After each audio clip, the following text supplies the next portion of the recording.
नाना अहो नाना ऐका तरी अहो आपल्या सर्जाचा व्यवहार झालाय वाटतं नाना सर्जाचा व्यवहार झालाय असं कळालं आणि काळजाला चटकाच बसला बघा सर्जाचा व्यवहार झालाय असं कळालं आणि काळजाला चटकाच बसला बघा त्या सर्जाला काय वाटलं असेल की माझं आता कोणच राहिलं नाही माझा मास्तर माझ्यापासून दूर झाला नंतर विठ्ठल नाना माझ्यापासून दूर झाला आणि आता मी सर्वांपासून दूर होणार अव माझा व्यवहार चालू होता यात माझं काय चुकलं यात नाना माझं काय चुकलं नाना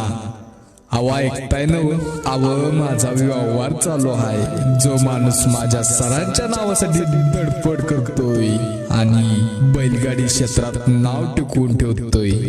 आणि हा सर्जा नाना तुमचा सर्जा पण सरांच्या नावासाठी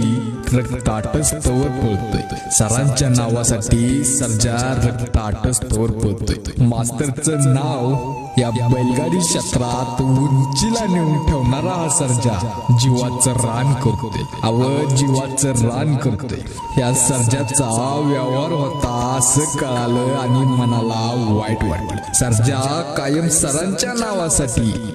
सर्जा कायम सरांच्या नावासाठी पळत राहणार आणि पळत राहिला पाहिजे ज्या बैलानं महाराष्ट्राला वेड लावलंय असा तो सर्जा कायम सर्वांच्या मनात घर करून बसलाय सर्जा कायम फॅन लोकांच्या काळजात राहणारा हा सर्जा अव या सर्जाची एवढीच इच्छा आहे की सर्जाचा जरी व्यवहार झाला तरी या विठ्ठल ड्रायव्हरच्या दावणीला गेलाच पाहिजे या विठ्ठल नानाच्या दावणीला गेलाच पाहिजे अव त्या दावणीला त्याचा रुबाब म्हणजे नादच नाही या सर्जाचा रुबाब म्हणजे त्याचा नादच नाही नाना